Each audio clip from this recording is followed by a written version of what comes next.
If your shower screen is caked with lime scale and soap scum, it can really ruin the vibe in an otherwise clean bathroom. Like with so many cleaning jobs, the web is full of hacks that claim to get your shower screen clean using everyday products. These range from vinegar or bicarb, which sounds pretty reasonable, through to lemons, salt and fabric softener, along with some truly out there ideas like using saliva, and utility blades. So which methods genuinely work? Vinegar is a safe bet, but according to the Witch Science team, your best option is actually citric acid.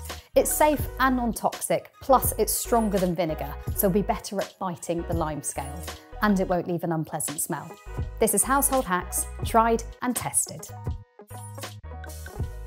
Put a couple of spoonfuls of citric acid into a spray bottle with warm water and shake. So I've got my citric acid solution in my spray bottle. I'm going to spray the whole shower screen with this solution. And then I'll give that 1 or 2 minutes to set in and get to work. Then give it a good scrub with a non-scratch sponge.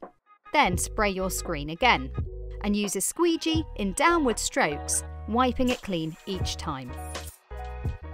If you don't have a squeegee, you can just wipe it and buff it with a microfiber cleaning cloth. Thanks for watching. I hope you enjoyed this household hack. Click the link on screen to sign up to our free weekly newsletter. It's packed with money-saving tips, product reviews and cleaning tricks. Check out the video below to find out how to remove tissue from your laundry, and for more video content like this, hit subscribe.